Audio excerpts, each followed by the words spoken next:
Time on the track.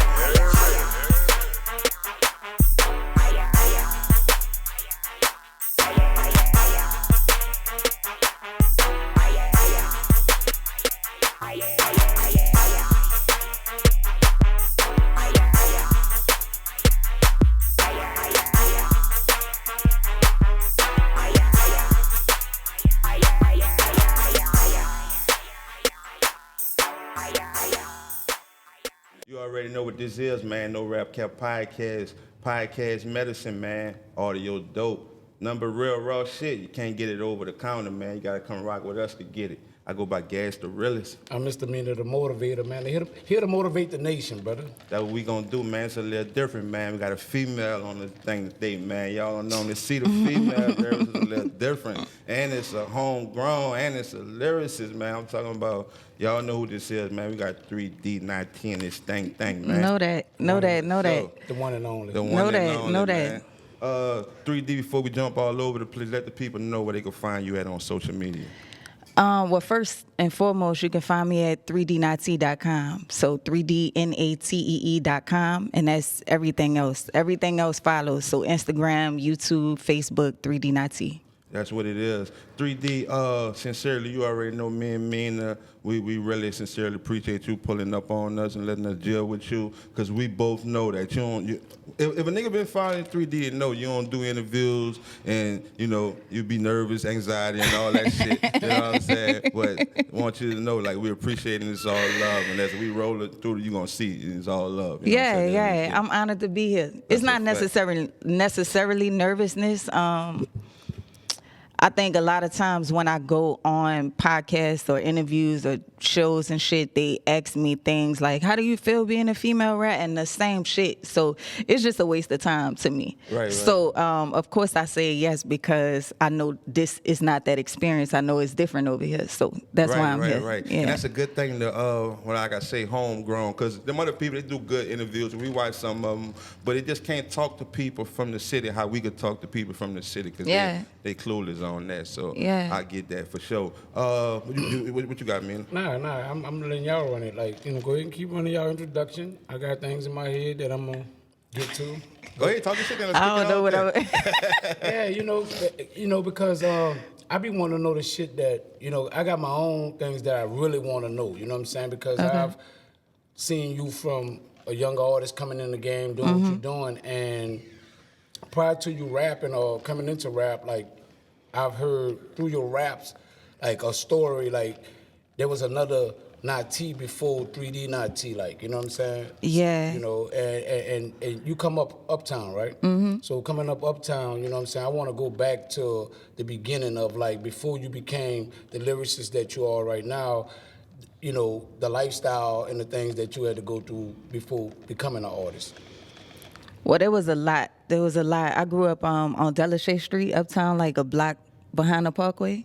And first of all, my mama, daddy, they out to St. Thomas. So I grew up in that area too. The St. Thomas was like such a different energy. My mom and them used to hustle, you know, and because they did, a lot of people knew them. So I always was the girl, like when the Jordans first came out and the rope chains and all this type of stuff, like they used to call me Silver Spoon, right. You know, so because my mom and my daddy had money, and then ultimately, you know, they kind of declined because they started to use their own supply. And when that happened, my whole lifestyle changed. You know what I mean? My perspective on the world, I kind of lost my innocence in the way that I looked at the world.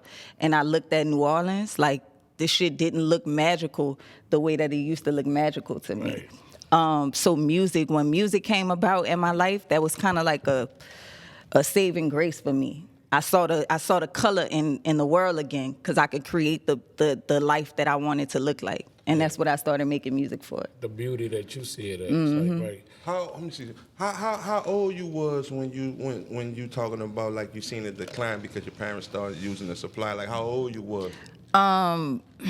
Probably like 7 years old, because my youngest little brother was born. So probably like 7, but my daddy died when I was 10. So that was like the real, you know, shit never gonna be the same. So like 10 years old. Right. So you when you did started music, you started with trauma already, but you would say? Yeah, hell yeah.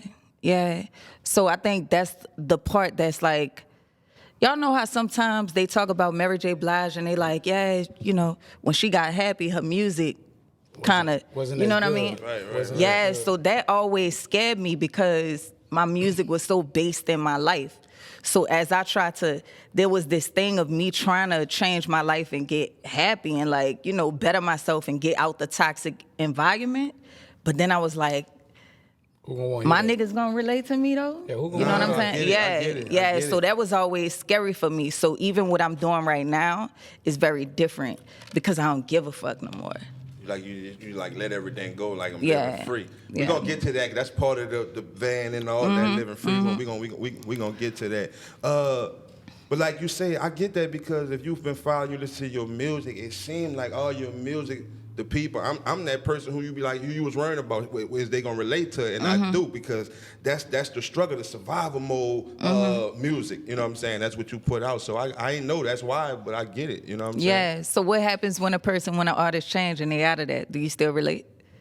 Yeah, I saw the expression on your face. No, I'm talking about probably not as fast, but only through maturity that I probably will Got relate. you. Got you. Well, if got you take us on a journey of your transformation, like the way you do, and then displaying the music, because you kind of got like a reality TV within your own. Like Facts. you kind of record your own life, and you show people like what you going through, like, the things that you're doing, and in the mix of that, whatever music you come out with, we can relate to it because we see the lifestyle of wherever you at that period of time. That wasn't a conscious thing, but I'm glad that you noticed. Yeah, that's how you do it. You know what I'm saying? I think you don't think it was conscious? No, it was just like, for instance, I bought a house a couple years ago, and then COVID happened maybe 2 years after that, and then I'm in the house, and I'm a homeowner now. So I started to do DIYs around the house. My mom and them never really owned a property, so I'm cutting my own grass. I'm taking pride in my house. And because I couldn't go anywhere, and I really wasn't motivated to make music like that, I started filming that and like putting that on YouTube, and the shit was doing millions of views of me just doing DIYs and like topping my roof after a hurricane or building a sauna or something like that. So it wasn't conscious. It was just me trying to be active when I didn't have motivation in this space. I started building stuff and I started putting that out too. Creative. What gave you that drive to do that shit yourself? Just being a female and a woman, because most people like Which part? The building stuff? Right, yeah. DIY. Yeah, because I don't know. I just don't. I really don't have an answer for that. It's me working with my hands kind of put me at peace.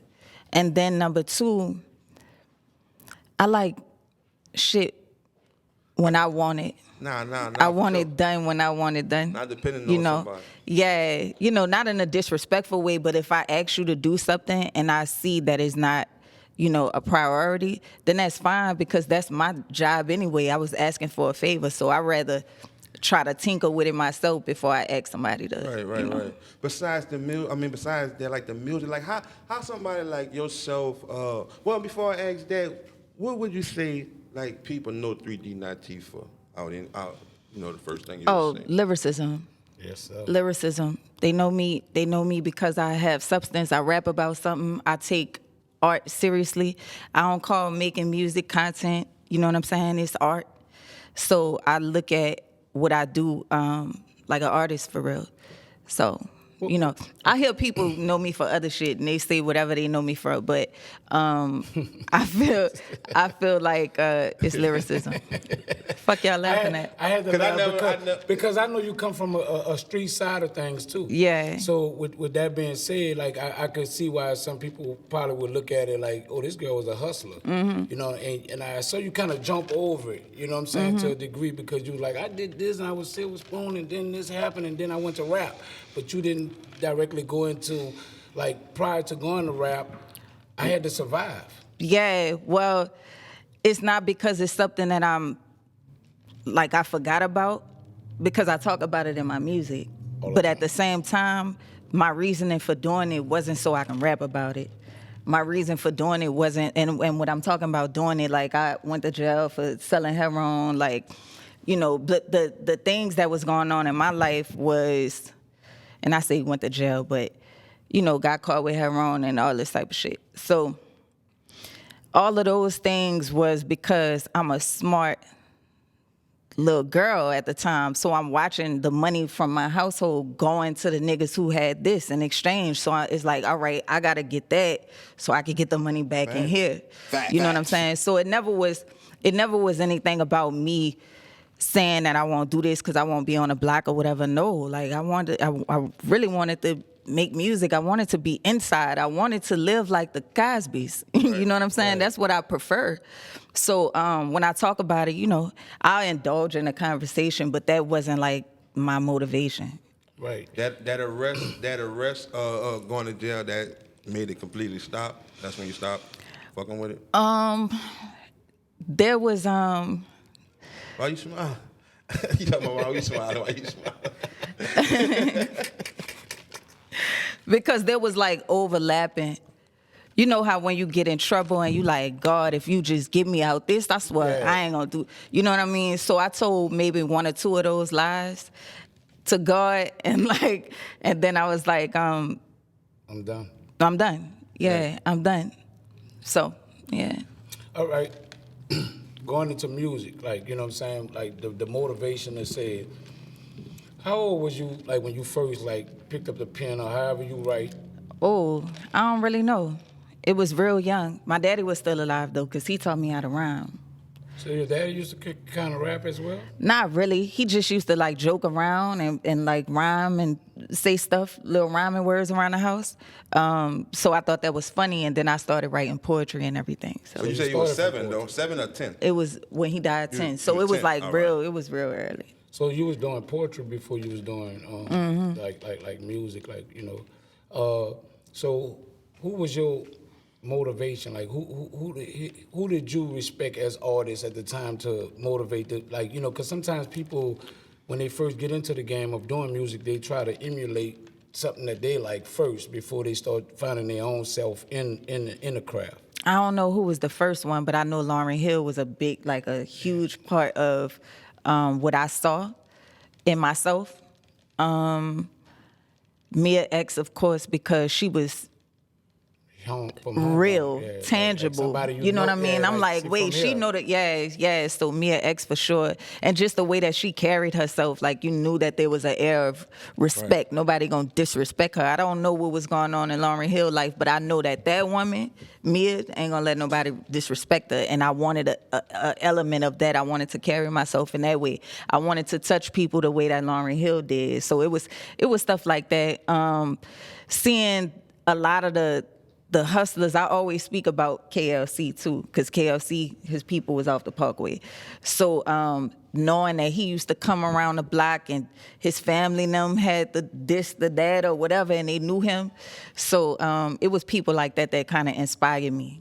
Right. It was, you know, I'm talking about the lyricism in you. I would think that some guy or whatever, because you can compete with the guys. Like, I'm talking about, you give them a run for their money every time, you know what I'm saying? And I'm just looking like... What, male artists? Yeah, you know, because, like you know, because this is a male-dominated industry we're in. Like, it's based around mainly what men do. So as a female and coming in and being like, you know, I'm gonna be a lyricism, like was that, like, your attack from the beginning? I'm gonna make sure I can ball these niggas out. Well, that shit came from Ribbon.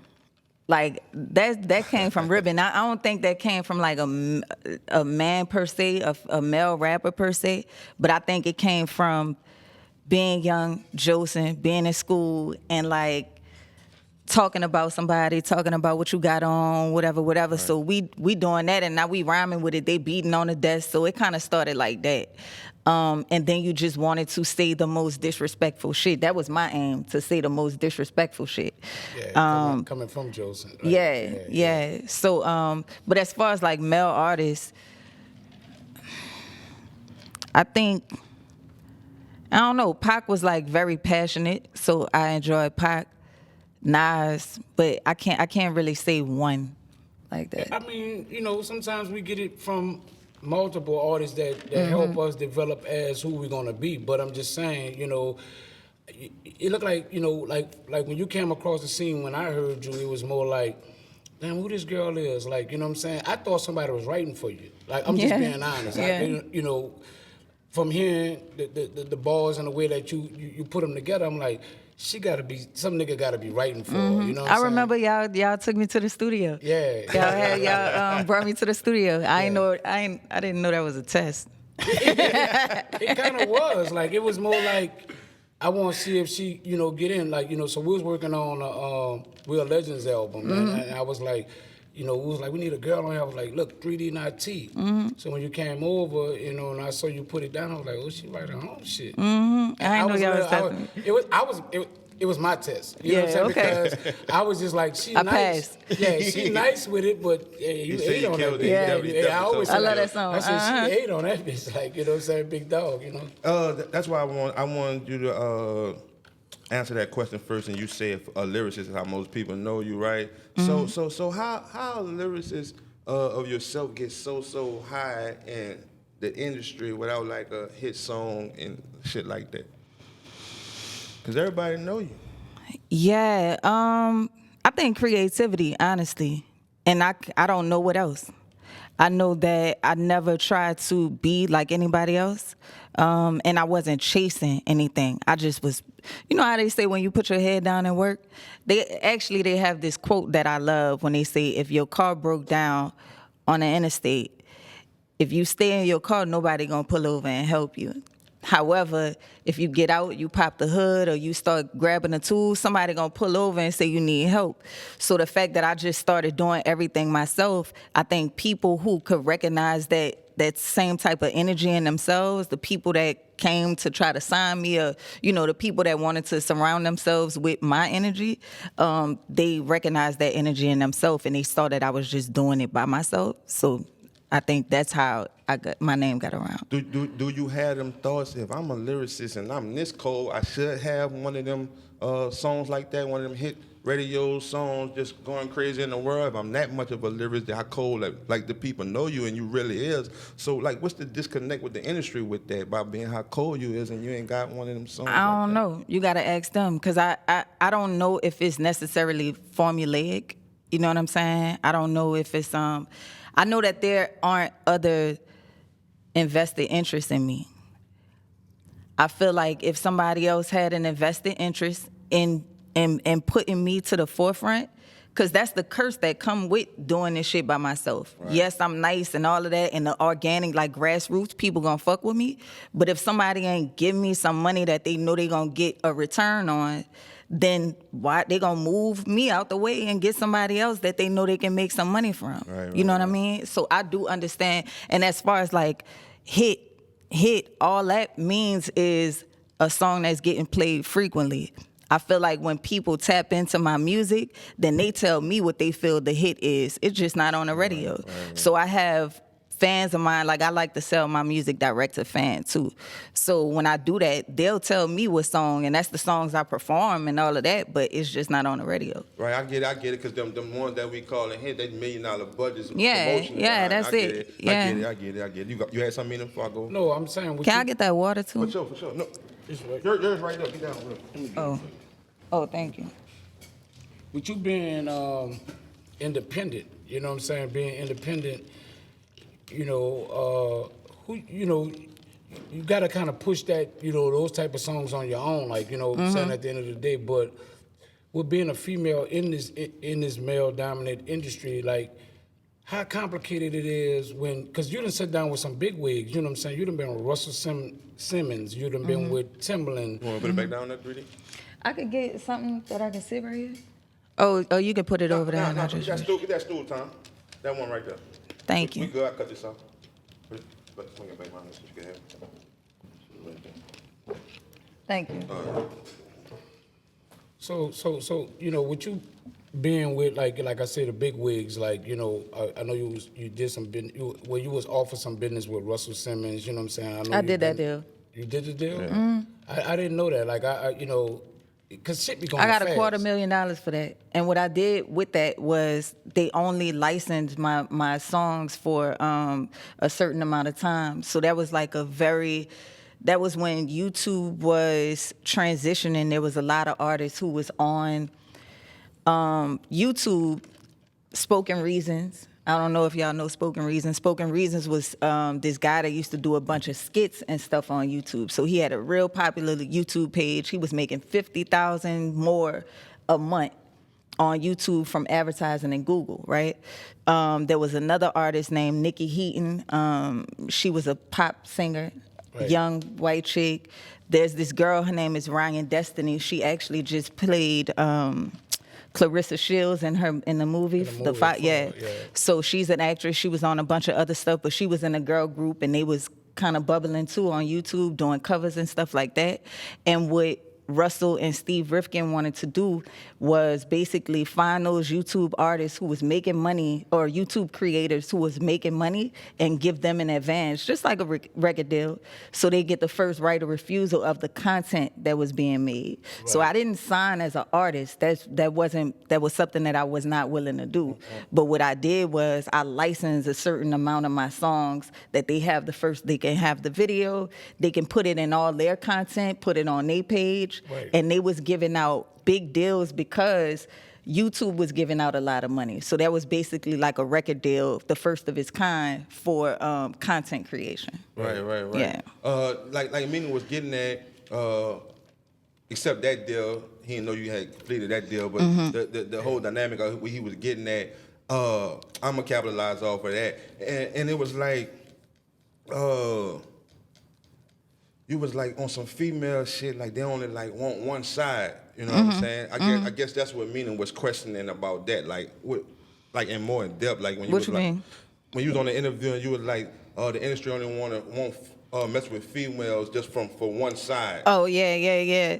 I think that's changing right now, but I definitely think there was a certain period that like an artist like Nicki came out, and then everybody wanted to emulate that formula. You know them niggas lazy. So it's like, oh, this is a new thing. Somebody stepped out on Fate and somebody, promoted this thing. We gonna try to make our own version of that. And people try to start forcing that formula. They do the same thing with the niggas. Like they do the same thing with men. All right. If drill rap come out, we looking for artists that now do we looking drill for rap. Right. So I think because it had been so long between the artists like Lil Kim and stuff like that to then this whole gap, and then when Nicki came out, then it was like, oh, we gotta have that because we had all these years where nothing else was working. You know what I mean? Right. Nah, I took that wrong. All right. I get that from that perspective. I thought you was meaning when you was like one side. I thought you was meaning like it's more harder for a female artist because with people in the industry be more than music. They be wanting like, cause I be saying like anything flirtatious with you shoot it down like you go against it like immediately like so that's what I thought you was like the one side shit like. Yeah. No. But then some sexual shit they want to fuck with me like this. That's what I thought you was saying. Oh, that come with it, huh? Yeah, but I think the thing about that is I've been dealing with that since I was young.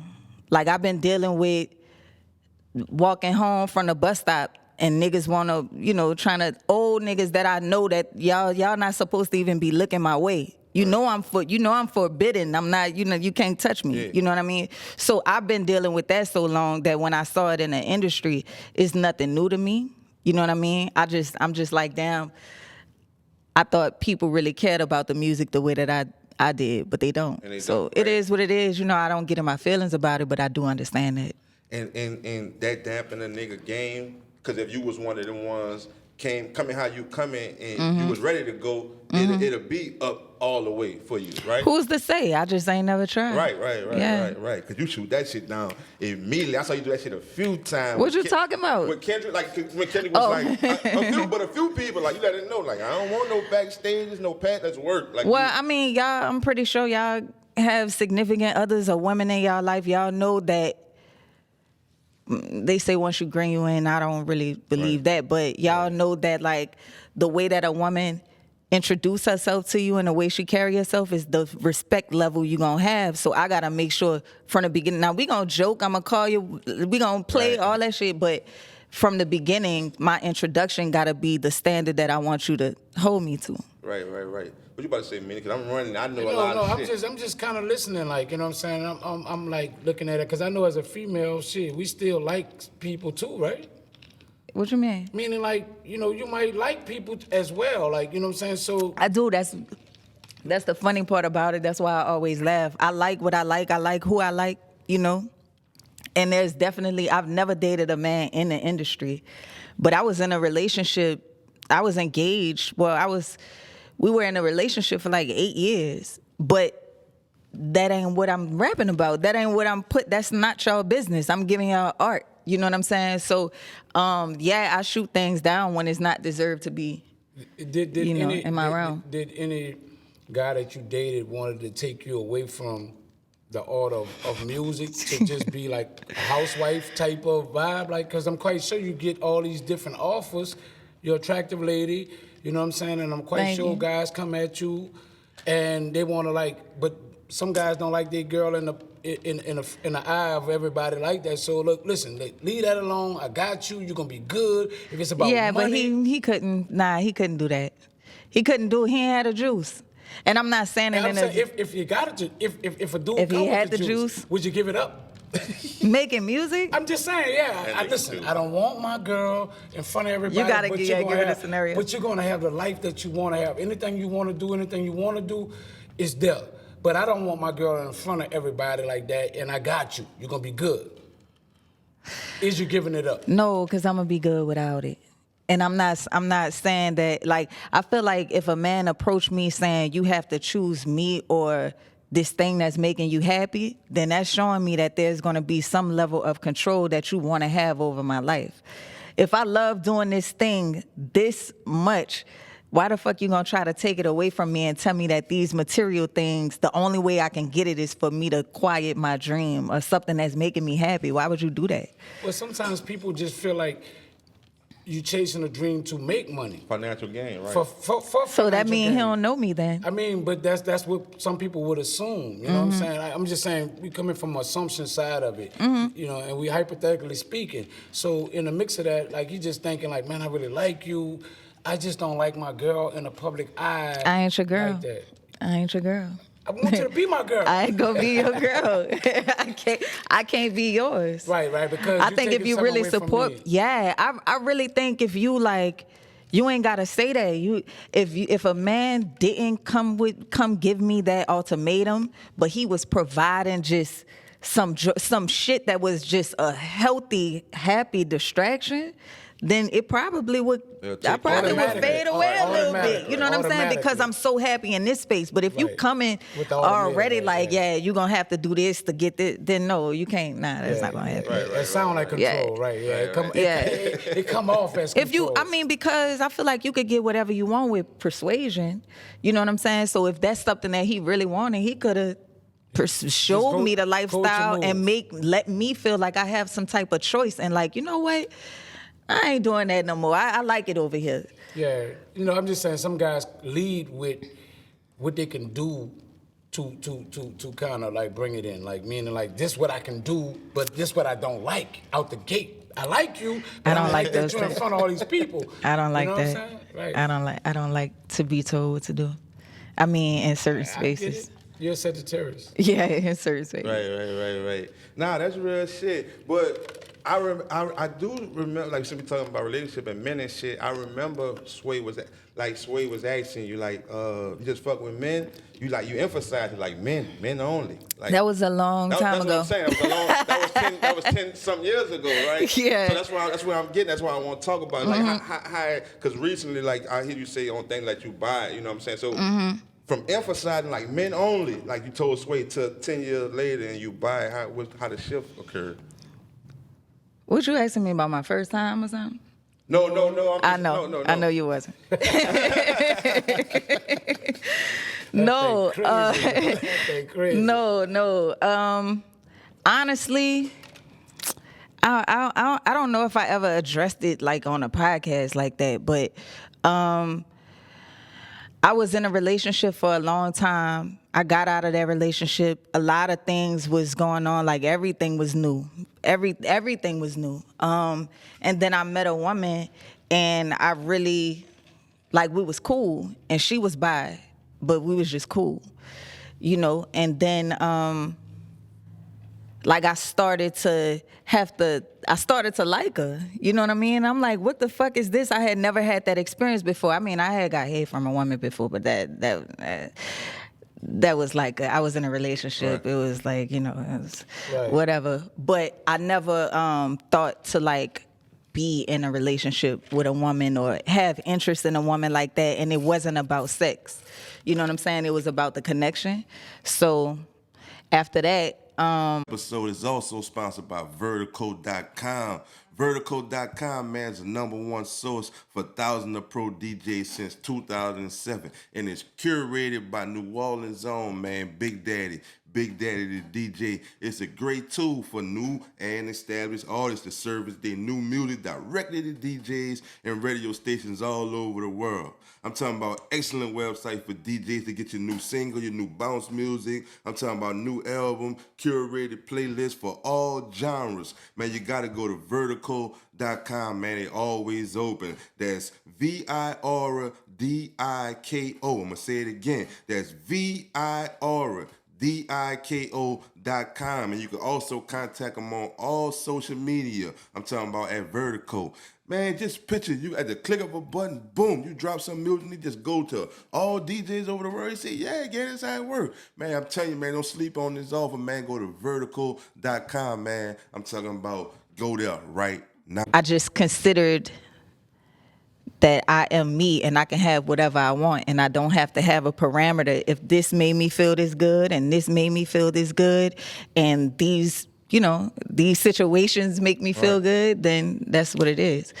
I think more people care about the status, the title or whatever, and they don't care that much about the fact that I'm like, I'm happy.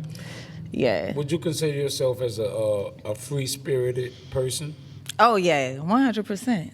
I get that, but I had to ask. Yeah, 100%. Like, I'm not free-spirited, but I'm... Yeah, 100%. Yeah. You know? I think that's why I smile as much as I do. Y'all see other women smiling more than me? And it don't have anything to do... Yeah, so it doesn't have anything to do with, like, a woman or sex or anything. It has something to do with if I want something, I can have it.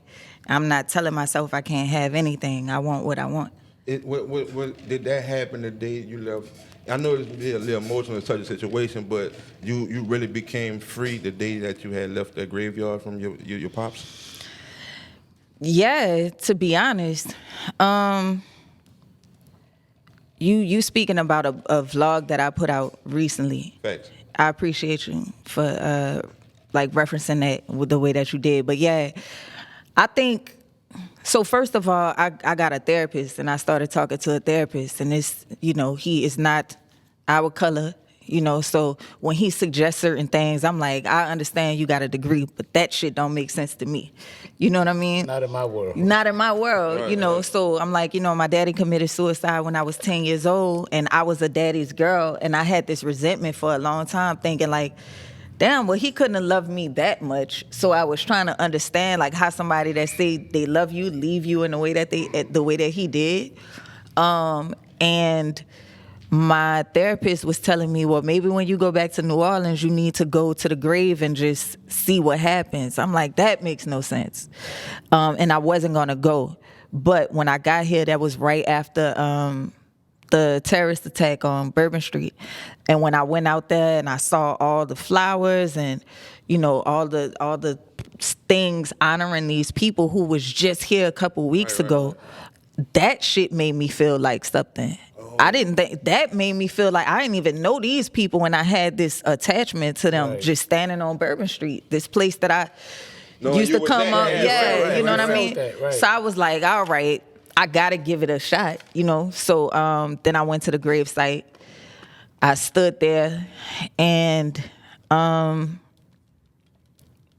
just realized that I was holding a lot of shit that wasn't for me. It didn't belong to me. Right. He left me with a lot of shit. You know what I'm saying? He left me with a lot of pain, with a lot of questions, and all of this type of stuff that needed to die with him. So yeah, once I left the gravesite, I did feel a lot freer. Yeah. You had a lot of anger. I've heard it in your music, like with your pops, like on the way that he transited over. You know what I'm saying? You look like you had a lot of anger on that side. So was you in a state of confusion, like at that time, like with maybe what he was burdened with?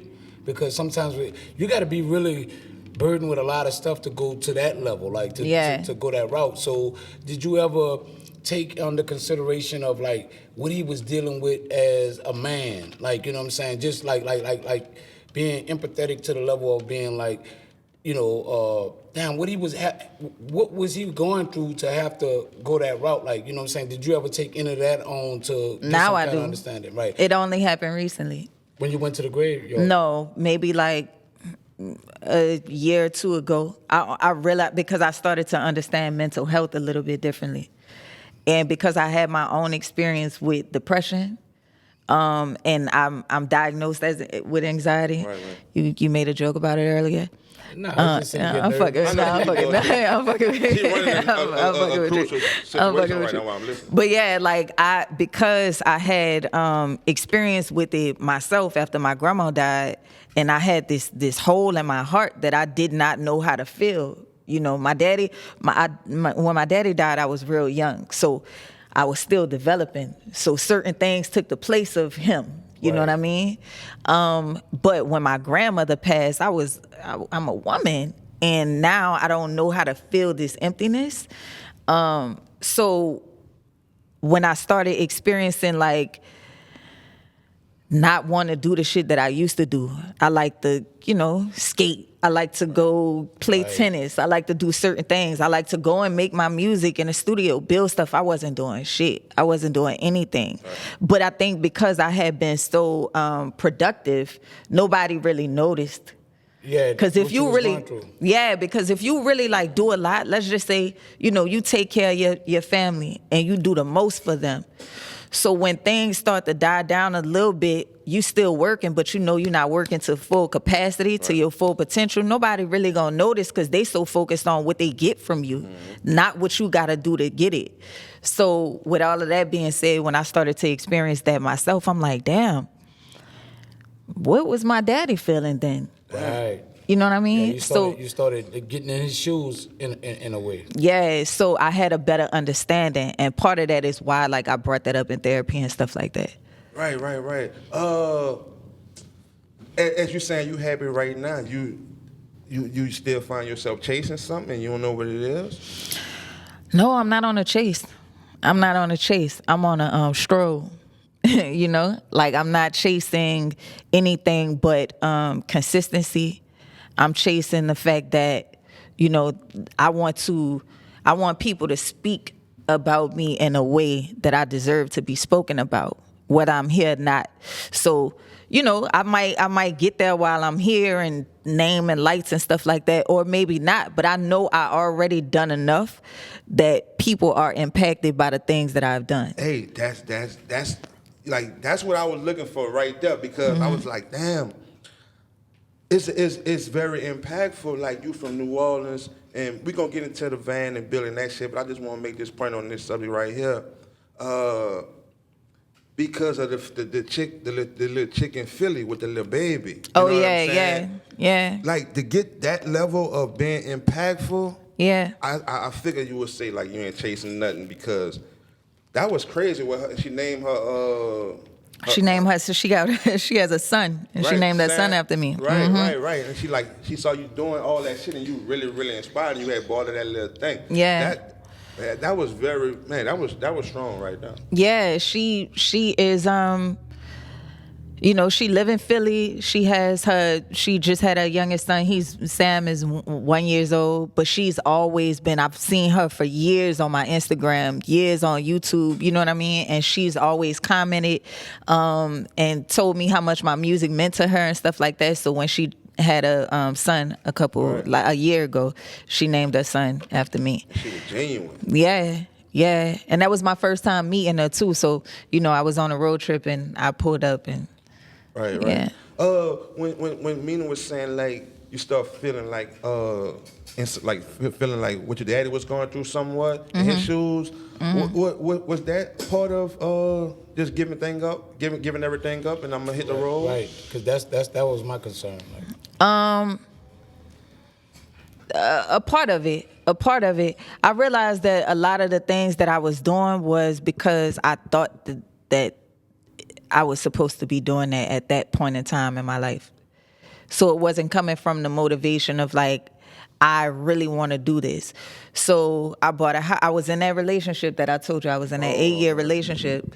Then when we broke up, that was with the guy though, right? Yeah. Right. So the women, that was recent. That's I know. Okay. I know. All right. Clarify, man. you just trying to. You been having you said. I'm trying to be on one of the cars. Nah. So yeah, I was in a 8-year relationship. We ended up breaking up, and good man, still my friend to this day. But he was a homeowner. He was a you know, he had his life in order. So when we broke up, I could not just. I didn't want to go back to renting. You know what I'm saying? How am I gonna feel inside? You know what I'm saying? So I'm like, and part of the reason is because I was the one that was like, that wanted to end the relationship. So when I did that, in order to save face, then I'm like, I'm gonna go and buy a house. And then I bought another one. And then I bought another house. And I'm like, I'm a homeowner. When really I was trying to cover up whatever was inside. You know what I'm saying? I really should have been focusing on who I wanted to be as a person. But I started doing that. And, you know, all those things happened. So then after my grandmother died, and I told you a lot of, you know, I was feeling away, I just started to look around at all this shit that I was accumulating just to say that I had it. Right. Just to say that I did it.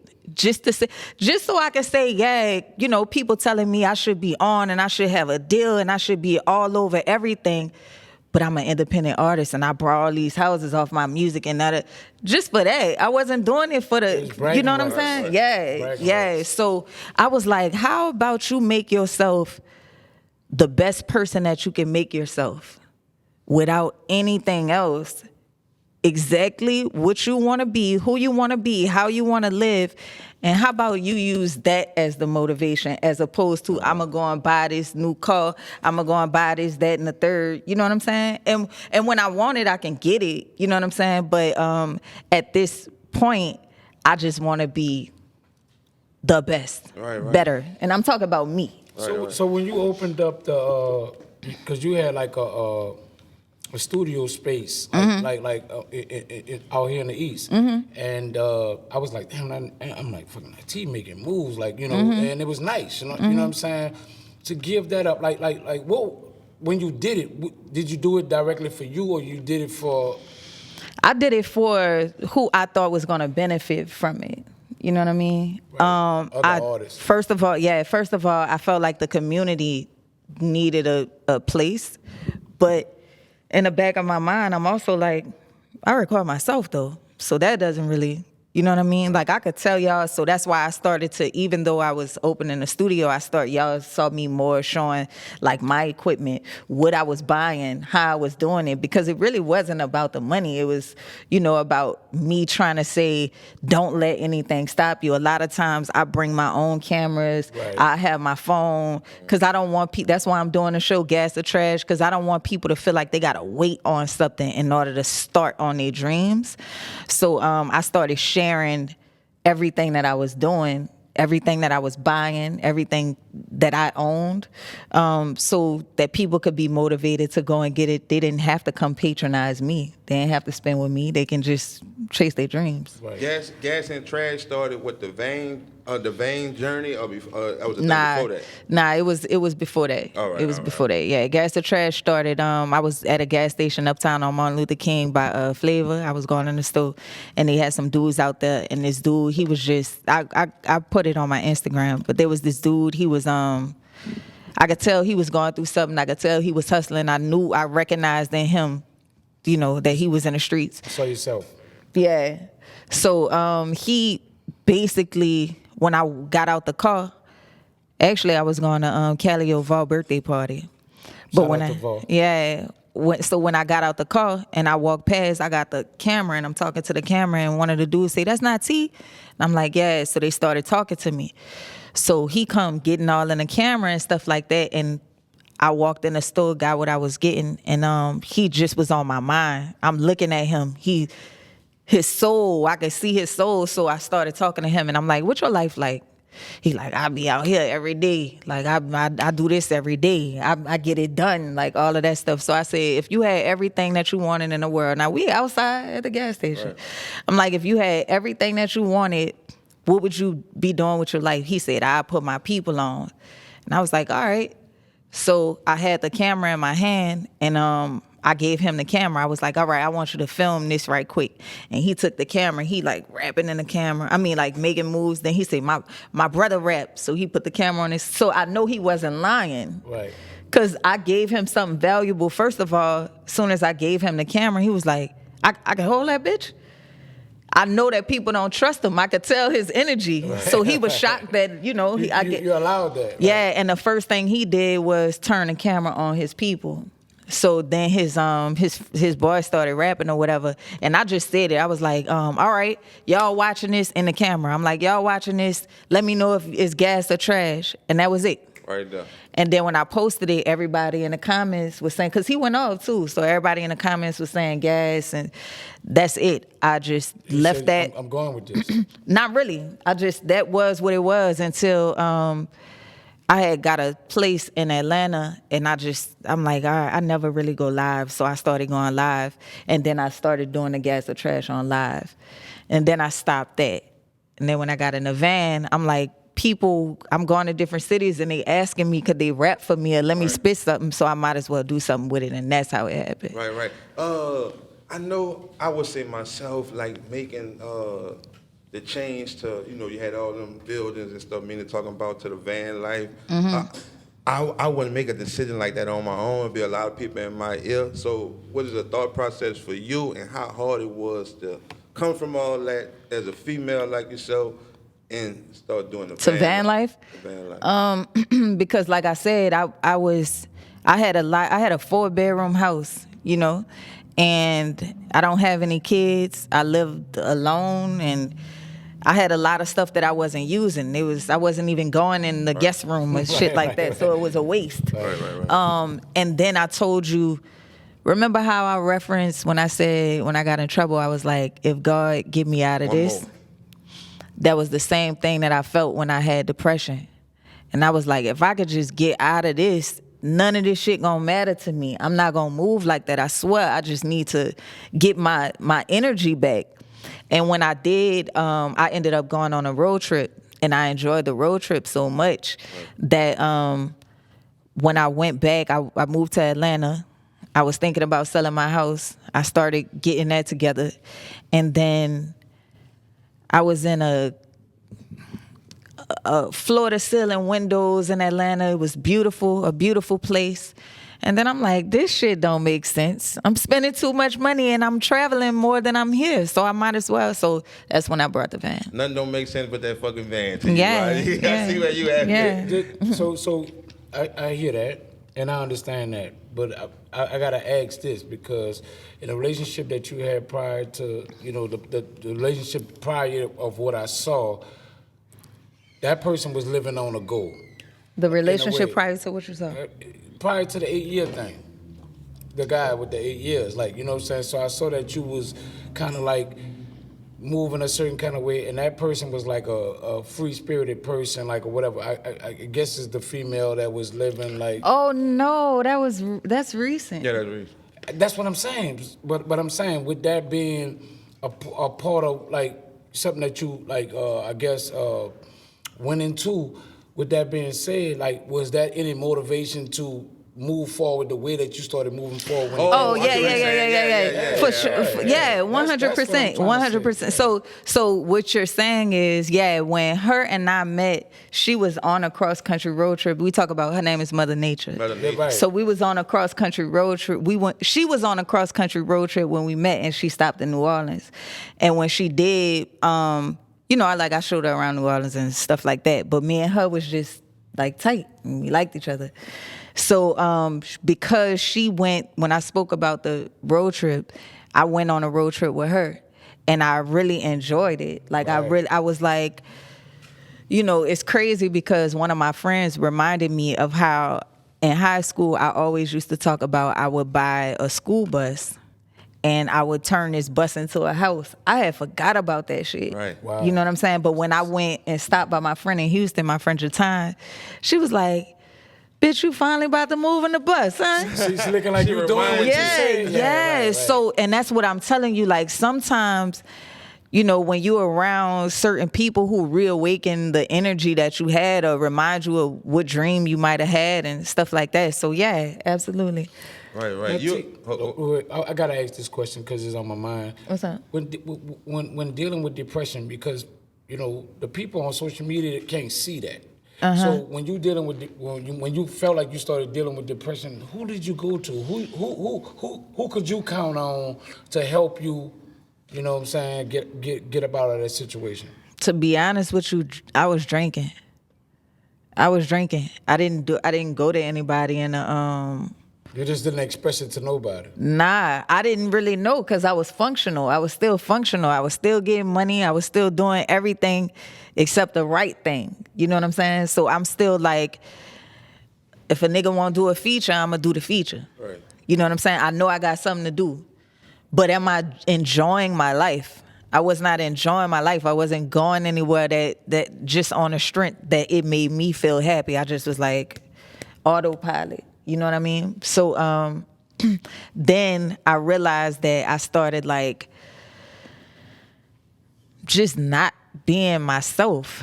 And then I was letting people in my life that wanted to take advantage of me because they know my potential. They know I lost my grandma. They know I wasn't happy. They know that being around me, they get certain perks. You know what I'm saying? Coming around me, somebody gonna let us in somewhere. We gonna have a nice meal somewhere or whatever. So now I got people around me and I just got them around me just because, fuck, I'm drinking. We friends. And they ain't really had my best interest in mind. It was just attachments. Right. So all of that had something to do with when I shook out of that shit. I'm like, oh no, I have to do exactly what I want to do. Right. Mm-hmm. So you just recognized you wasn't happy in the mix of the clutter that was around you. Yeah. Right. Yeah. I had, how they be having them hurricanes, different places and shit, and you could go work them. Like they got a number and you could call them and go work them. Like from any. Yeah, I used to work on one of them jobs. Oh, all right. Yeah, I used to work at EENG. So I had chased one of them bitches one time, right? Yeah. And it was me and a few other people, and we had took a van, right? But nigga, a lot of people was doing it, so we didn't want to get caught in the traffic. We want to be one of the first ones. Mm-hmm. So we damn near get that time, but we damn near get there early. You know what I'm saying? A day early, and we gotta wait till in the morning so the shit to open, so we could be the first ones in there. Yeah. We had to sleep in the fucking van just a few hours to wait till the next morning. Yeah. I couldn't do that. I was complaining all night like a bitch. You know what I'm saying? Well, first of all, you was in there with a bunch of other niggas. Yeah, that too. But That's it's only uncomfortable. A few hours. So That's like, uncomfortable. So with me, it was like, you like a dog. You know what I'm saying? You ain't never came to the point where like, man, fuck this shit. I ain't signed up for this. I thought that I wanted to do this shit, but I'm about to burn this van up and get the fuck back to the. No. Not never one thought. No. And the reason why is because I built it by hand. I sketched it. I know what I wanted. I know what I needed in there in order for me to feel comfortable. So if there's anything that I didn't like, I'm like, oh, well, I could just change that because I know how I did it. You know what I mean? So no.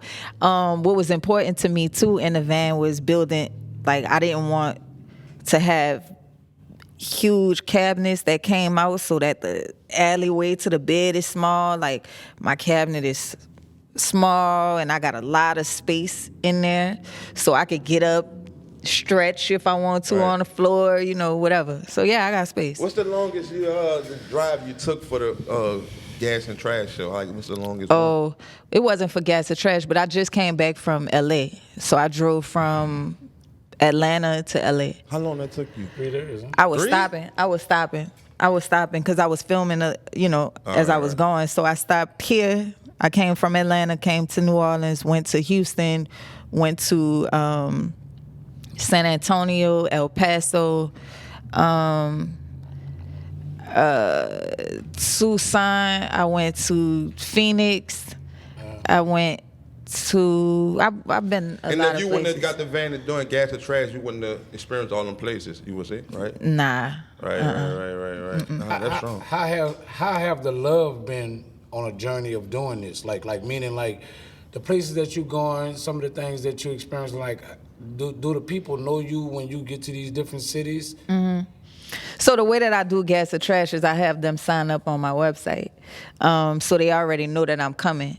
And a lot of people, they excited to meet me, and they first of all not thinking that I just shot 3 episodes in Austin. I just came back from South by Southwest, and they were 3 artists that I had to shoot right after my show. And the dude was like, "Man, I ain't think you really was gonna show up around this bitch." Right. So yeah, people are excited and they show love. One of my favorite places was in Virginia. There was a lot of artists, but they kind of reminded me of. It felt like family. The artists were real personable, laughing, joking, all of that stuff. So everywhere I went, I had a pretty good experience. You think a lot of people do it just like on a meet and greet? I'm gonna spit, but it's like I'm using it for the form of like a meet and greet. Probably it would be smart on their part because it's really, I charge to be on the show because it's my platform, it's my time, but it's not a lot. It's not a lot of money, so that would be cheaper to do it that way anyway. That would be cheaper to do it that way anyway. Yeah. For sure. Go ahead, man. Nah, I'm listening to y'all. I ain't have nothing on that. I'm kind of engaging in what y'all was talking about. Nigga stupid. Go ahead. Yeah, I ain't have nothing on that particular subject matter. You know what I'm saying? Right. Well, I am enjoying the conversation.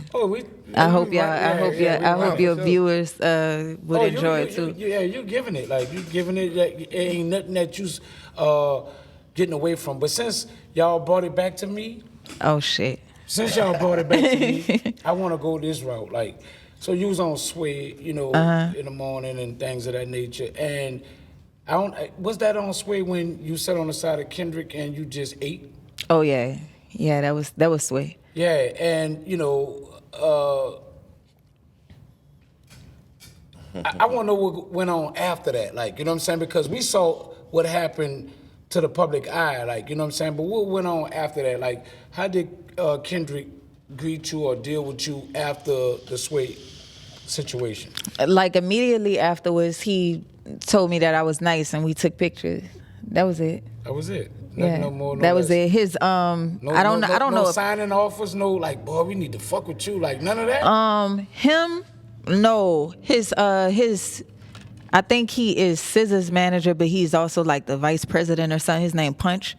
So all right. So Punch, me and Punch kept in touch for like a while after that, but it wasn't, he was very respectful. It was they just kept an eye on me type thing. I was mad at you about this. I'm like, why did she do this? Mad at what? I'm about to tell you, Jadakiss, I always say that's like my favorite rapper. You know what I'm saying? You left. When you went up there, you had left, right? You didn't stay and wait.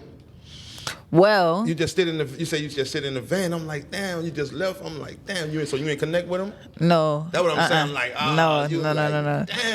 Damn. Yeah. Shout out to Jadakiss. Jadakiss has said my name, doing interviews with Funk Flex and people. Yeah, he'll champion me. He say my name and stuff, which a lot of people don't do in the public. I know a lot of artists, like a lot, and he say it out loud. So shout out to Jadakiss.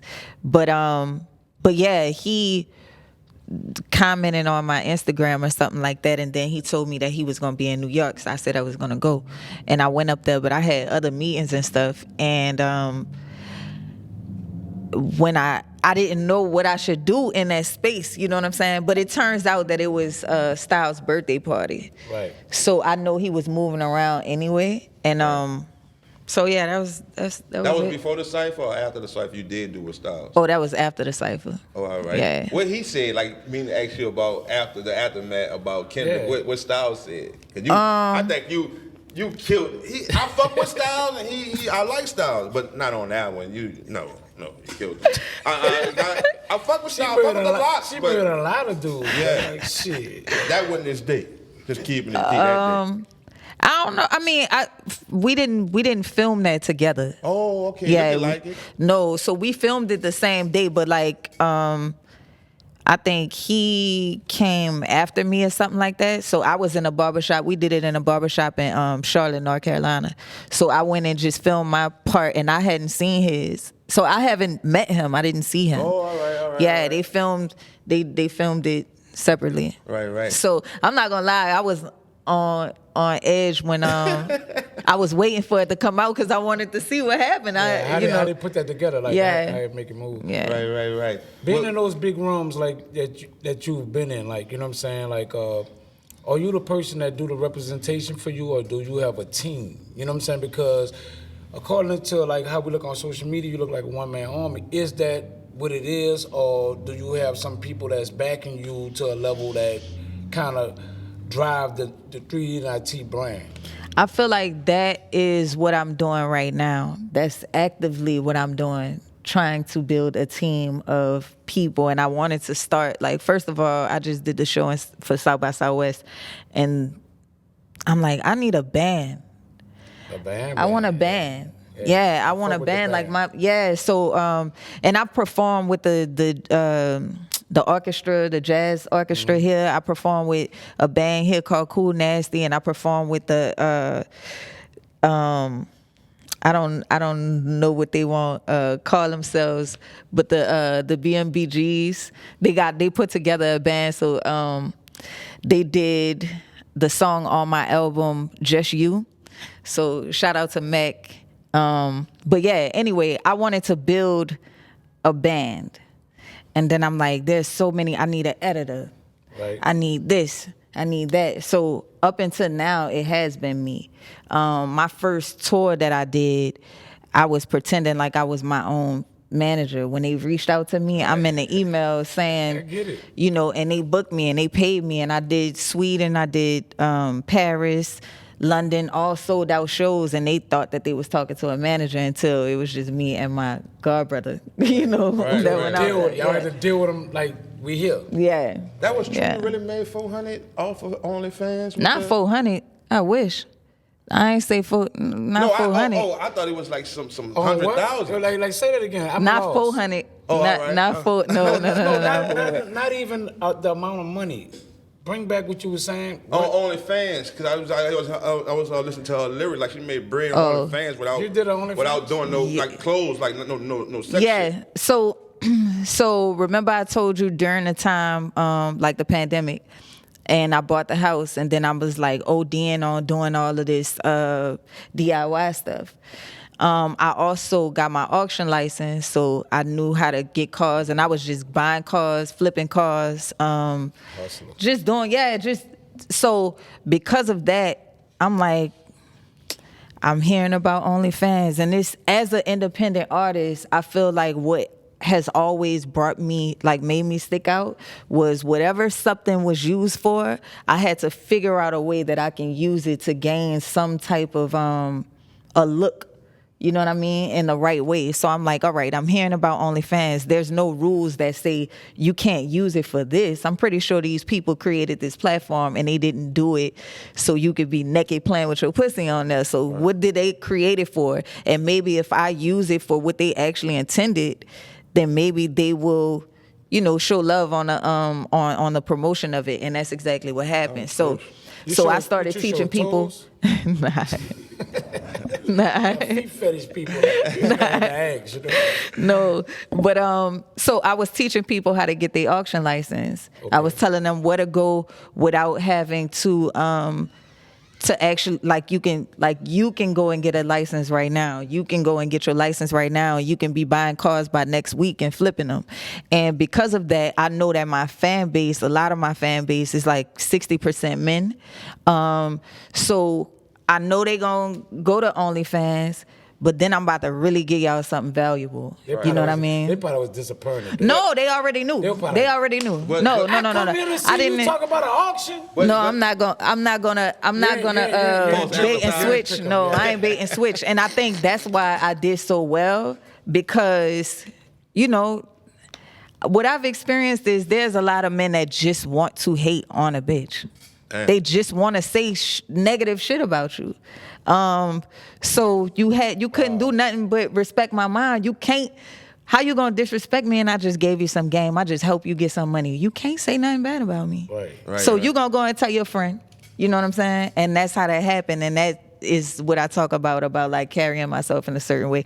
You probably don't like me.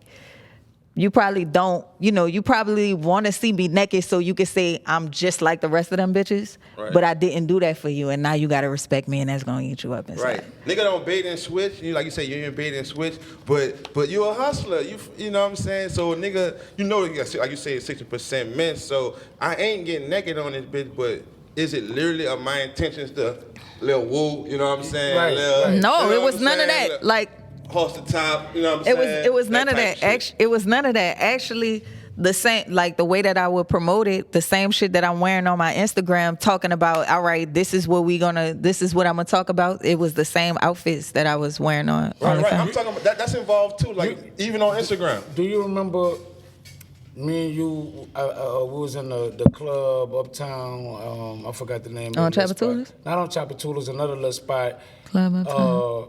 We was in, and me and you was talking. You was like, I don't, you know what I'm saying? Like, I don't really know how to even dress with, to come across a certain kind of way.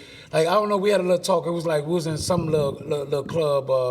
I can't remember the name of it, but you was kind of just telling me, and I was looking at you totally different, like, from that conversation. Like, it was almost what you mean? Because you was almost like, I don't really, I'm gonna come up like a tomboy damn near, like, you know what I'm saying? Like, like, for as where I'm going at in the industry right now, I don't really, I come up like a tomboy. I don't really know, like, how to. What the fuck was I talking about? I probably was drunk.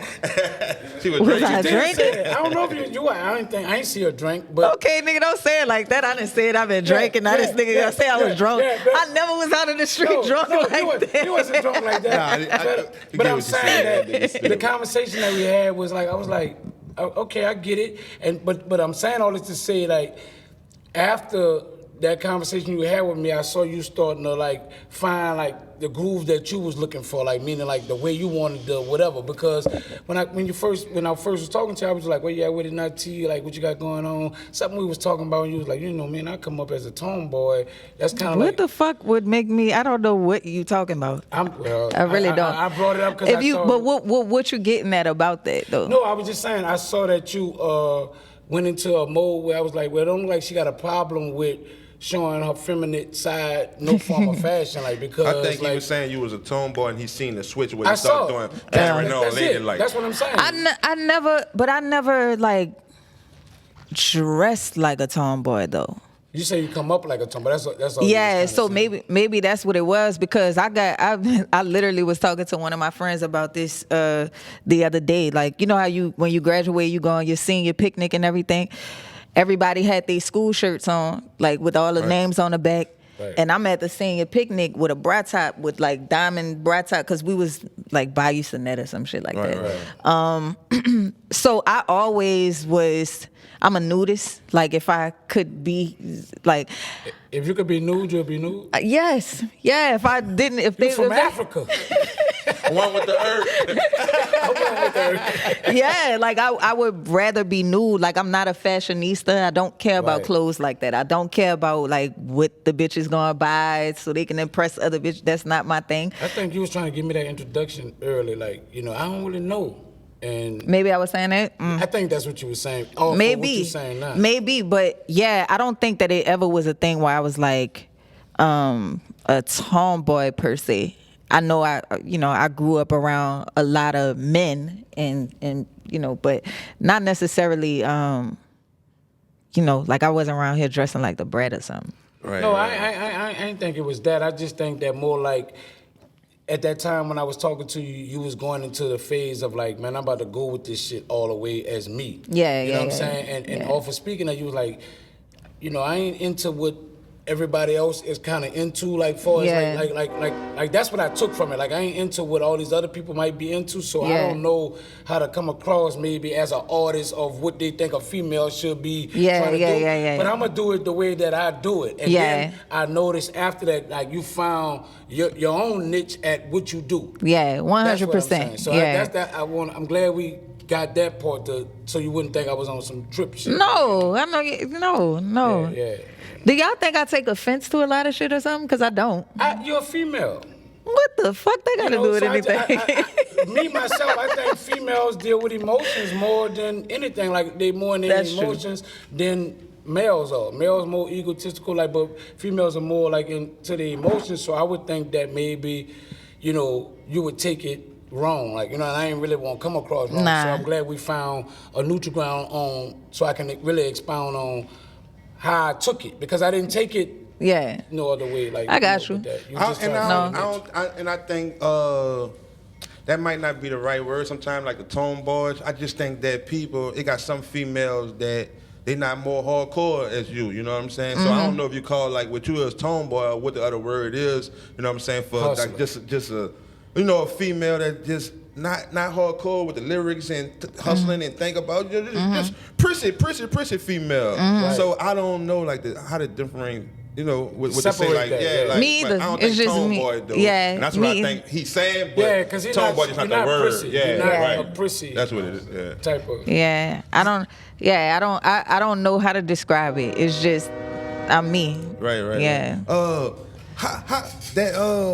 Who came up with that idea how you played all the characters in that video that you had just did? The latest video, me. Right. Yeah, me.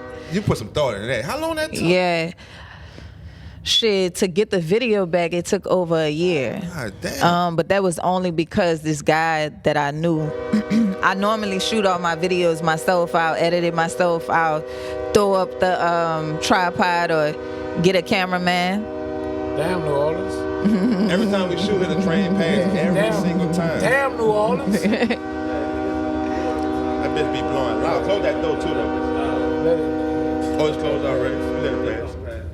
Let it pass. God damn, that You went to all them locations, all them different. Like you went to the area of the artist that you was playing. You did. That's what you did too. No, no. So I shot that just on a green screen, like a clock green screen. Right. But I drew out every. I got it in my phone. But I drew out every.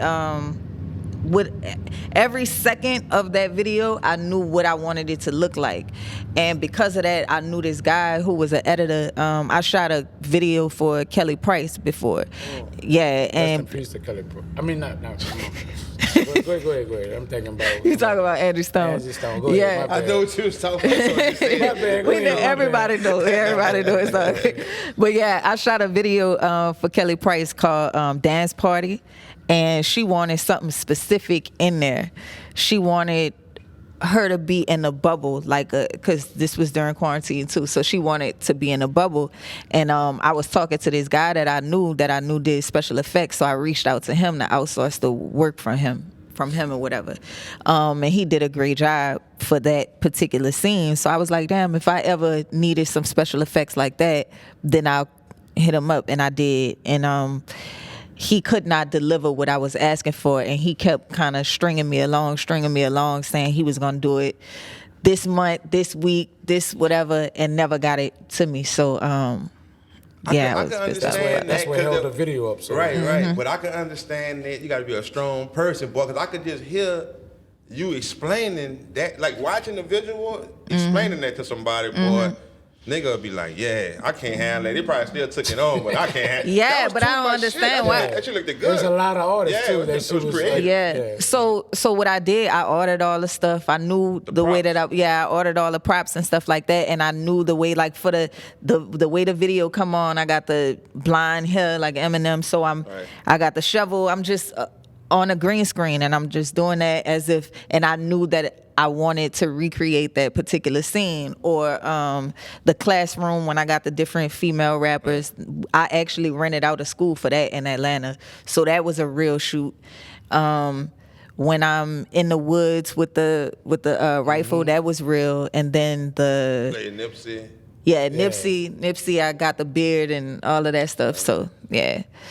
So shout out to Frost though. Frost, a guy named an editor named Frost, ended up hitting me up, and he was able to complete the video for me. So he came through like a big dog. Now I like your creativity, and I ain't just talking shit. I like what you got to put us in one of them videos or movies, or something, because it wasn't even I like a the movie. movie. I like the movie. It was a movie, like movie video type. Of, that's what making me say that with awesome. G Jerk. That's what he talking about. That was dope. That was Butterfly. It showed you Uptown Butterfly. It showed you like in the making of it, and then it showed you like it actually happened. I'm like, damn, you like, come on, let's do it. You gonna be coming right here, say this, look serious, get close. I'm like, that was dope. When you went in the store, like, who came up like this some hustler shit, like niggas made a sale and shit when you went inside the store and shit. I hadn't dropped the album in a long time. I hadn't dropped the album since The Regime, which had been a couple years. So I was out in Atlanta. There's a trail called the Beltline. So I was walking down the Beltline,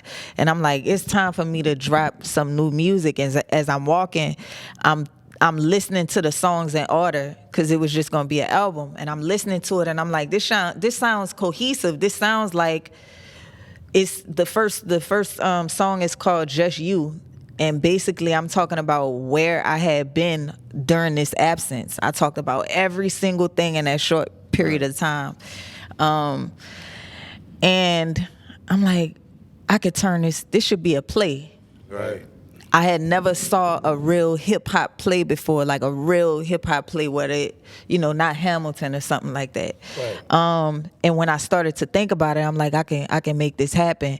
I was gonna rent out the jazz market, and I had everything in my mind. But then I'm like, what if they fuck up? This ain't, I haven't been out in a minute. Right. I only got one shot to really do this. I can't afford them to mess it up. I can't. Right. Yeah, I cannot afford for anything bad to happen. So I was like, all right, I gotta make it a movie. That way we can have takes, and if anything doesn't come, we can shoot it the next day, So that's why I turned it into a movie. It was dope. It was dope. Thank you. Your creative, vibe, I'm like, damn, this motherfucker be thinking. But I always, like I say, like sitting here today, I'm understanding that it's coming from you, but I always thought it was a group of people or a party of people that you bounce shit off of, and y'all kind of bring these ideas to life, like, you know what I'm saying? I didn't think it was like totally with your vision of what I want to do. Oh yeah, everything that you've seen me was right. my vision. That movie, once I decided that I was gonna make it a movie, then I started writing all the scenes out, and I forgot how long that took me to do. But then I got Rich in Spirit Productions from here. Yeah, he is amazing. So he DP'd it, and then I hired I can't remember his name, but I hired a sound man, so he came out there with the boom mic and all of that stuff. And then I hired Tyra Barabino and for her acting. Yeah, Tyra Barabino and Lucky. I call him Y Lux. That's all I'm trying to. Why Luck? Yeah, Why Luck. Yeah. But so Why Luck. He go by a bunch of different names, so that's why I was trying to make sure I get it. Yeah, Street Talk. Yeah. Got him and a bunch of other people in that G Jerk, So then I turned it into a movie. Right. 3D, now can you say that people have misconceptions of you out there? I'm sure they do. I don't know what they are, but I'm sure they do. I mean, I know I see sometimes on Instagram, like, dudes will say, oh, she thirst trapping. I think that's a misconception. I don't really care about the way that people view me, if they're attracted to me or not. Like, I'm not gonna try to make you attracted to me so you can listen to my music, bruh. I don't give a fuck that much. I don't give a fuck that much. You explained that earlier. Right. Yeah, so I'm more of a nudist. Like, if I really can have him in my way, y'all will probably see me another way. Like, yeah. So I think that that's a misconception. I also have heard actually, Luck told me this when we was talking, but I've heard that some people thought that I was like standoffish a bit, or stuck up. I thought you was just Stuck up, you said? Yeah, stuck up or standoffish or whatever, but that's not my energy. So I don't know what other misconceptions they may have. Yeah, I had that misconception of you early in the game that maybe you was more standoffish until I got to know you and stuff, you know, just being around you. I was like, oh yeah, she really down to earth and cool. And she joke and clown, you know. Some people think that since you're so serious about your craft that maybe you don't have no room for laughter. Yeah. That's not the case at all. I play all day, like all day. Right. It's just that I don't be out everywhere for people to have access to that. You know what I'm saying? So I don't That exclusive hang around a lot. Being that exclusive make you that more valuable though. Yeah, I believe so. I believe so. When you on the road in your van and you going to different states and shit, and you know how we came up with type of food that we eat, you ain't missing home. Like that shit be good. I didn't went to a lot of states and ate that shit, and it just never was right. Nothing. Yeah, it depends. Nothing. What was the worst? Where did you go that you didn't enjoy? Everywhere. No. I swear to God that I went to I think it was called Fayetteville, North Carolina. I went there, man. Them bitches gave me it was supposed to be pulled pork and some like pork and beans and shit. I like that shit. Like just didn't look right. Just made me throw up. It was nasty. Like this shit just was like horrible. I don't know. I try a lot of stuff, so I'll try things. What you went to Ben Boys? Ben's Boys. That was the best shit, like you said. That was amazing. Everybody. Yeah, that was amazing. Ben's Boys was really good, and somebody on Instagram told me about that, or somebody like. You know, so I found a lot of good spots though. But one spot you did say that wasn't it. Those people don't pay you for those ratings that you give them about their food? No, I've had sponsorships, but I've never had sponsorships from like restaurants or something like that. The sponsorship, Chaotica, I had a partnership with Chaotica Eyeball. Yeah. And some other companies that, you know, that's over, so I ain't got to say shit about them. Right. It's all love. That's MEANA got something else. I appreciate. I got this last thing. What would you say is like directly the pros and cons of being a female artist? Like, what's the pros and cons to you? Give me both sides of it. Oh, the pro is you're a woman. That's a win. And that's amazing. And that's a win, right? That's a win. So what make it hard with being a woman? Because I know women get a lot of little different, you know, y'all get in more with a pretty face and a nice body faster than a person like myself trying to come through. Like, you know, so what would be the what makes it hard for a female of your caliber in this game? If you ain't going. If you ain't doing what they want you to do, then it's gonna be a little hard for you. Because some people get into positions of power, like that shit is not a lie. The Me Too movement, all of these, you see all these things coming out, that's not a lie. You know what I'm saying? I feel like some people may exaggerate and try to hop on that train, but there are people who get into positions of power just so they can dangle this thing in the faces of women that they never had access to. You know what I mean? I got you. So if you ain't trying to bite that, then it's going to be difficult because that position can also spread word of mouth and say, oh no, she's difficult to work with, or she's, you know, whatever. Yeah, they put a bad law out on it. Was presented like that before to you? Oh, hell yeah. Yeah, absolutely. Yeah, I'm quite sure. Like, not to yeah, you know. absolutely. So I don't believe in like the whole blackball thing. I understand that, you know, certain people didn't get their way with me, and their way with me could be sex. It's also been me not signing bullshit contracts, but they just didn't get the thing that they wanted from me. And I know that there was a certain period of time where it was like, nah, she worked with that company, or she, you know, just saying certain things about me so people wouldn't look my way. But that's just like a scorn nigga. That's just like a scorn dude when he, you know, oh, she a hoe, oh, she this, she that, so nobody wouldn't fuck with her. Because he didn't get his way. Yeah. And this is the last question I have.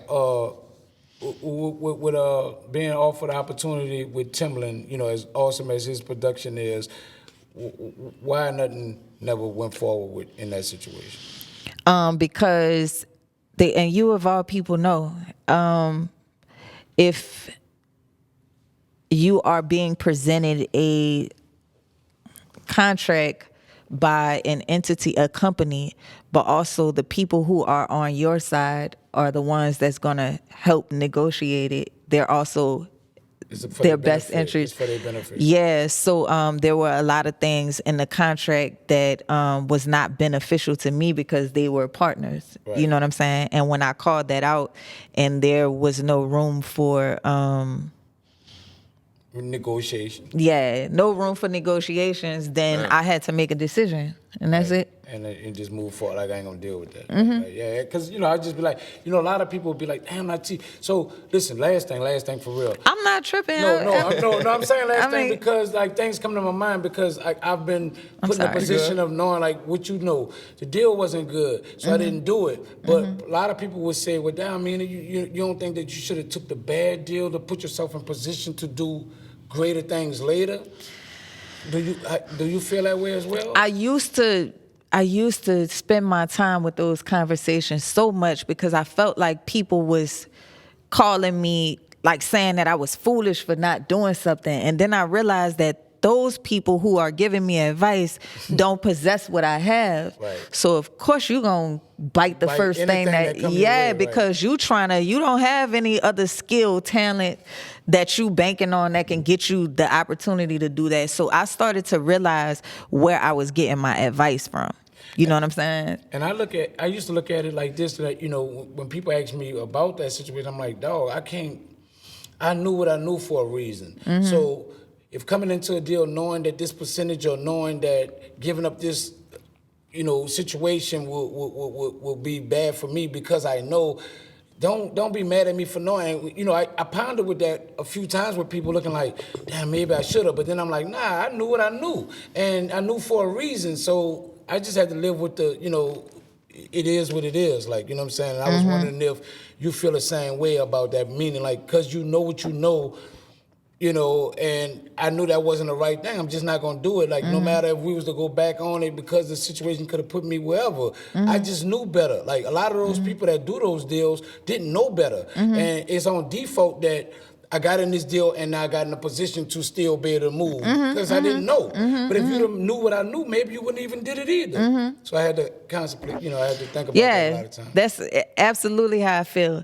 I feel like the only thing about situations like that was that I did not go to college. I didn't finish. I'm going to take this somewhere. But because I didn't go to college, because I didn't finish college, I feel like college is a breeding ground for you to be able to talk to people and communicate and see how certain groups of people act or whatever. Right. I feel like with certain deals, there was certain conversations and rooms that I could have been in to understand how people mind work. Because I didn't know, I only knew how the minds of niggas in the street work. Right.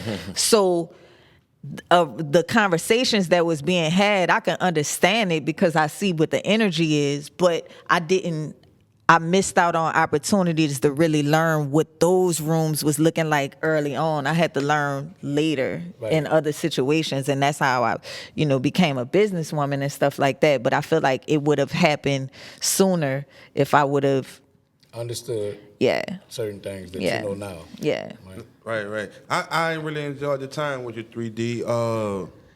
I enjoyed it too. You keep the essence everywhere you go with the grill. That's for the exclusive. Oh yeah. The exclusive woo. So you making me feel exclusive because you don't rock that unless it's I do. Exclusive. I do. I can make you think that I wore for you. I wore for you. No, I just said you don't rock unless you're going on the camera like you wear exclusive. You stupid. Nah, it's all I enjoyed it too. Like I said, first of all, I got a lot of respect for y'all because I know that this is a space that's like, deeply rooted in New Orleans, but growing and branching but y'all still shining a light on the city in a way, and Louisiana as a whole, because I've seen a lot of the artists, some of them wasn't even from the city. Right. So I see the vision too. I see, it where we going. Yeah, definitely see where you're going. So I'm glad that y'all wanted me on here. I'm glad that y'all felt I was interesting enough to be here. Stop You it. word Come on, Yeah. man. So It's all love, man. I wish we could do this shit again. How often you come to the city, or you just? Oh no, this is what I want. This is what I want to leave with. Is it like a certain amount of people before you head that way? Oh yeah. Right. So I don't just travel for gas or trash. Oh, like right, that's what I not the thought. only reason why. No. Like I just went out to California, and part of the reason was because my guy Mars, produced Stronger for Kanye West, Take You Down for Chris Brown, and a lot of songs. Me and him did some songs together. So he was like, whenever you come out in LA. So I went to LA so we can work together in the studio. I connected with, who else? Tidra Moses was here. So I had her perform in a van, sort of like a tiny desk. All that stuff is coming soon. So I'm working on pieces and projects and stuff too.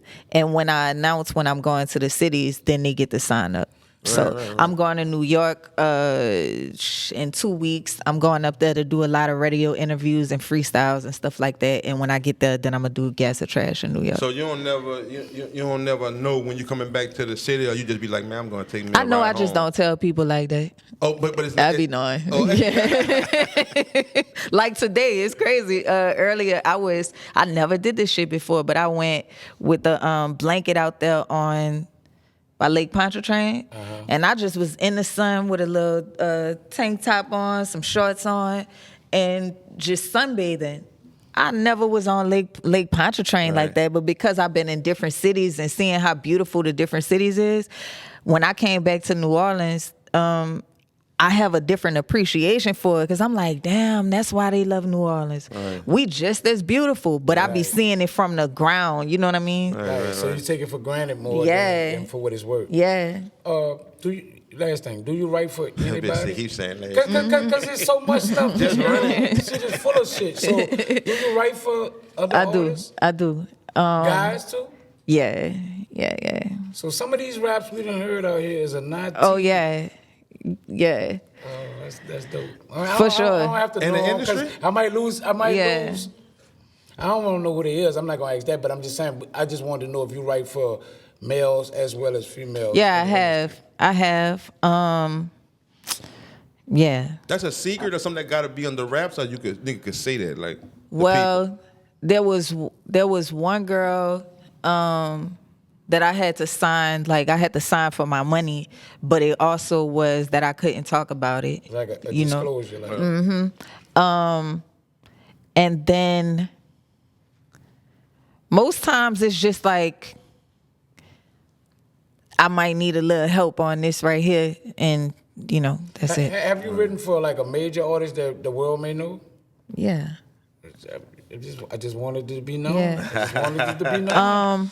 Okay, like for instance, there's and I'm gonna use this name because I think it's known by now, but there's a song with Black Youngster and Tommy From the Mm-hmm. Love and Hip Hop or whatever thing. and that song is like millions of sales and all of that stuff. So I mean that is known, so I can say that. So would you get the award for that? Like if a person that you wrote for, the way that, writing a song for somebody, and had an opportunity to win a Grammy, the Grammy would go to Some you as a instances, not as a Being the ghostwriter composer? though. Not as a ghostwriter? Not as a ghostwriter. I would think because it's still your work. Not as a ghostwriter. That's So crazy. so you get money up front to be a ghost.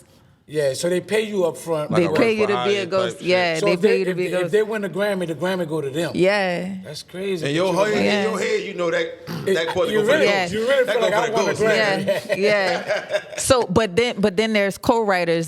Somebody that I have a lot of respect for. He's his name is Sci High, and he's yeah, he's dope. Sci High is fire. The Prince. He's a writer. And he You done wrote with was Kanye so in them, fire. right? Yeah, he was so fire that he became like a writer I would call it a staff writer. Like he's on staff and he won a Grammy for that. So there's certain situations where it's known that this artist is okay with saying I let other people write for me sometimes. So I haven't had a situation where somebody was that comfortable saying I let this girl. I would love that though. I would love to be in a position where somebody just letting me, just say, I let Nati write some of my shit. I would love that, Right. I think you deserve that acknowledgement because that's how great you are with the pen. And you know what I'm saying? Like, let it be known what it is. Like, you know what I'm saying? Don't hide it.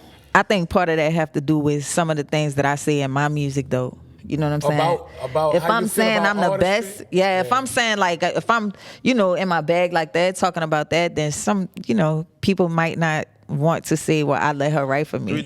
Why you think those females, those big major females that's doing the game have never reached out? I mean, I don't know if they have. Like, so I'm asking, have any of those major artists that's doing it like on a level of up there, have they reached out to you knowing that your penmanship is like dope like that? Or you think that is some type of fear?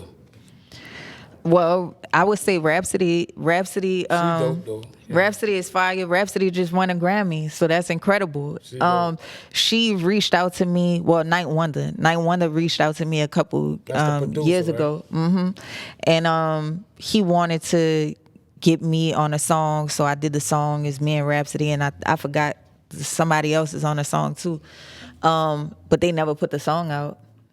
So I have instances where I would connect with people and I might not hear the song or something. Right. Yeah.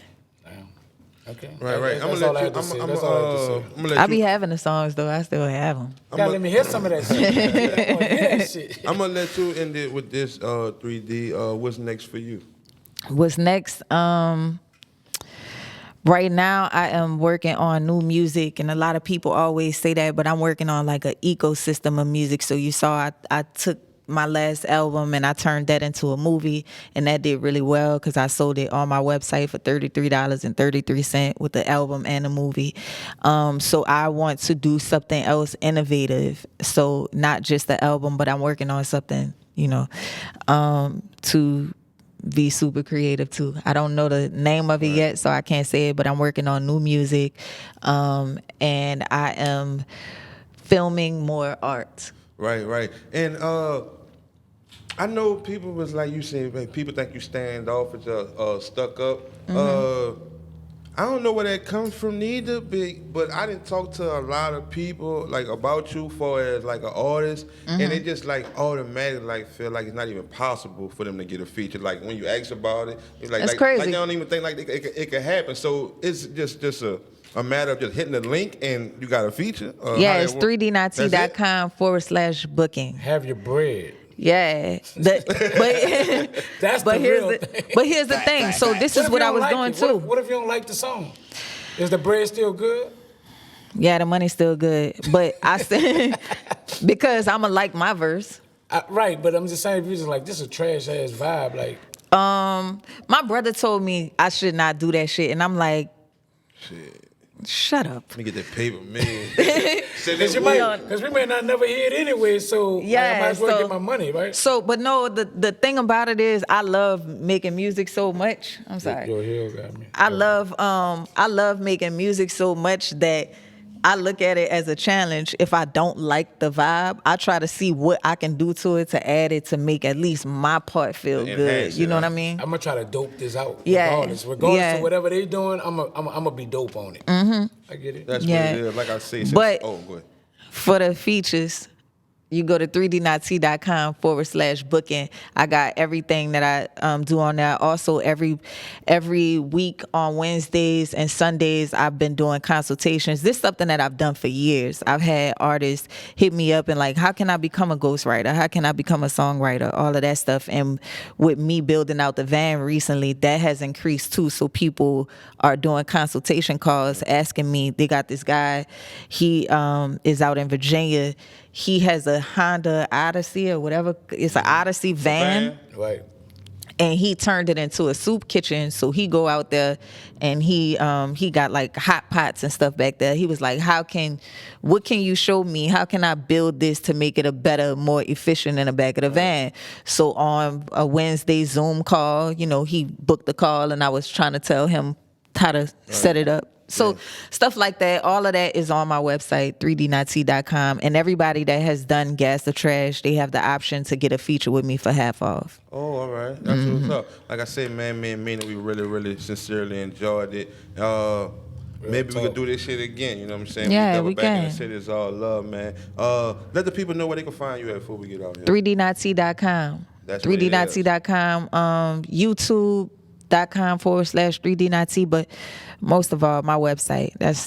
That's the most important place to find me. Right. Straight to the woo, you heard me? Yeah, you can't. Direct to the soul. Yeah, you can't. That's what it is, Yeah. man. There's no rap cap, man. Nothing but real raw shit, podcast, medicine, audio, dope. Can't go to Walgreens and get this shit, man. You gotta come rock with us to get it. I go by Gas the Realist. I'm Mr. Meaner, the motivator, brother. You And already I'm know what to 3D watch. Nazi. Right. You already know what to watch. Watch this, don't watch that other shit, man. Yeah. Knock it on. Boom.